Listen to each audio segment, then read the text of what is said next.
রাসেল ভাই, আপনি কবে আইছেন বিদেশ থেকে? কালকে আইছি। কালকে? তো আছো তো ভালো? আছি ভালো। আরে রাসেল ভাই, কবে আইছেন? কি অবস্থা, ভালো আছো নি? এই তো বিদেশ থেকে কবে এলেন? কালকে আইছি। আছো তো ভালো? হ্যাঁ আচ্ছা, ভালো আছি। আরে রাসেল ভাই, কি অবস্থা, ভালো আছো নি? এই তো আলহামদুলিল্লাহ। আপনি কবে আইছেন? এই কালকে আইছি। আছো তো ভালো? জি আলহামদুলিল্লাহ। আচ্ছা। রাসেল ভাই, কি অবস্থা, ভালো আছো নি? আছি ভালো। কবে যাবেন? এই তো ভাই 10 দিন পরে। আচ্ছা ঠিক আছে, যান যান। রাসেল ভাই, ভাই কি অবস্থা, ভালো আছো নি? এই তো বিদেশে কবে যাবেন? 10 তারিখে যাবো ভাই। 10 তারিখে? হবে। যান যান যান।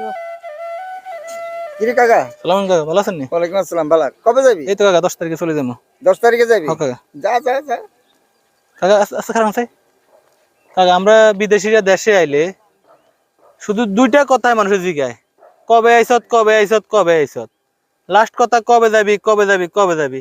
এই কথা ছাড়া আমরা কি আমরা কিছু জিগাতে হারেন না? আমরা কি এত বোঝা হয়ে গেছে আপনার কাছে?